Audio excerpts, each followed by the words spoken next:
All right, welcome to this explainer. Today, we're diving into what is honestly the ultimate football debate. Basically, we're asking, is the beautiful game just a product of individual brilliance, or is it entirely dictated by the tactical system? We're going to explore the profound impact of tactics, shape, and space, and we'll be looking at some of the absolute most fascinating historical examples from the sport to figure this out. So, let's jump right in. To really set the stage here, I want you to picture this. We're traveling back to a super passionate argument that broke out in a tapas bar in Lisbon during the Euro 2004 tournament. It was one of those late-night debates that strikes at the very heart of how we view the sport, and honestly, it perfectly frames the whole journey we're about to take today. So, two journalists totally clashed over this exact question.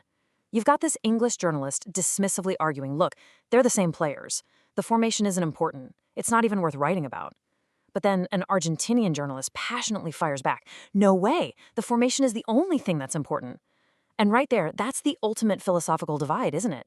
Do you believe in pure, unbridled player talent, or do you buy into the undeniable power of a structured system?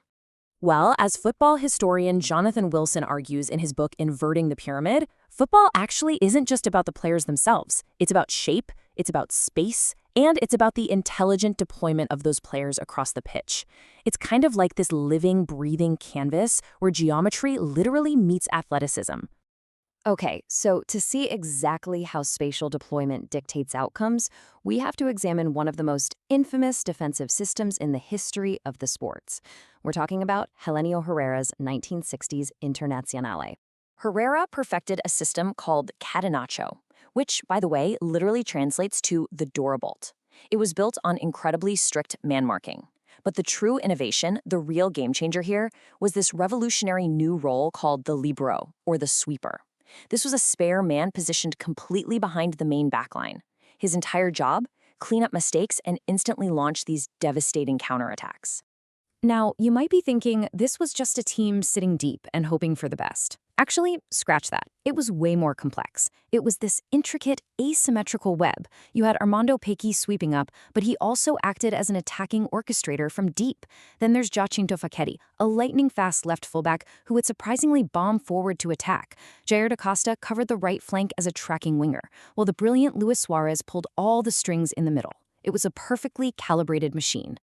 But as we know, football is a game of constant evolution. So what on earth happens when an unstoppable defensive force meets a radically fluid attacking object? Let's look at the 1967 European Cup final. Inter's rigidly bolted man marking went up against Jock Stein's Celtic team, the famous Lisbon Lions. Playing a super dynamic 4-2-4, Celtic's setup exposed the one fatal flaw of man marking. Think about it. If you're forced to follow your man absolutely everywhere, you can be dragged completely out of your defensive shape. And Celtic dismantled the Italian system so systematically, it was like a masterclass. First, Celtic strikers dropped really deep into the midfield, literally pulling Inter's center backs completely out of position. Second, with the middle wide open, Celtic's wingers cut inside, which dragged the fullbacks with them. Finally, this left the flanks completely wide open for Celtic's own fullbacks to overlap freely and just bomb forward into the space. They absolutely shattered the doorbolt.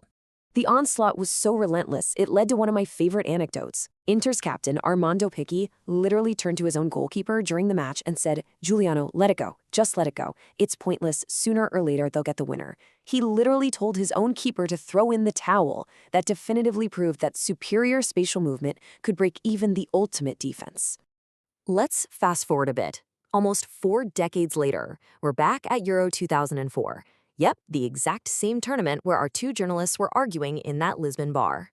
This was where Otto Rehhagel's Greek national team pulled off what is arguably the greatest underdog triumph in history. But here's the funny thing. As The Guardian noted at the time, they were the only underdogs in history that everyone wants to see get beaten. Why? Well, because neutral fans universally despised their style. They labeled it unwatchable anti-football. But what critics were calling anti-football was actually a shocking tactical time machine. Rehagel realized something crucial.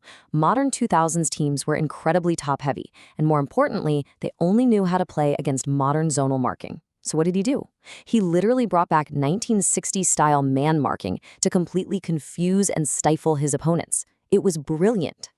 Here's how he executed this strategy of controlled offense. He used Triano Stellis as an old-school sweeper to plug the gaps. Then he tailored highly specific man-marking assignments. For example, he assigned Catsaranis to track Spain's superstar Raul absolutely everywhere on the pitch. By tightly marking the few attacking threats in these modern, broken teams, Greece squeezed world-class attackers right out of the match, and then just capitalized on set pieces to score. Look, Greece obviously didn't have a Zinedine Zidane, a Luis Figo, or a Pavel Nedved. But what they did have was a relentless work ethic, absolute sacrifice for the tactical system, and this deep family spirit. They proved for sure that intense discipline and a perfectly calculated counter system could completely topple technical superiority and star power. So, considering all of this, what does this journey tell us about our initial debate? Well, from the rigidly bolted doors of 1960s Milan to the fluid motion of Celtic to the time-traveling tactics of Greece, as Jonathan Wilson concludes, there is simply no single objective correct way to play the game. The ideal system is entirely dependent on your circumstances, the specific players you have available, and the era in which you are playing. And this brings us to the absolute necessity of evolution. A winning formula today? Yeah, it's going to be completely obsolete tomorrow.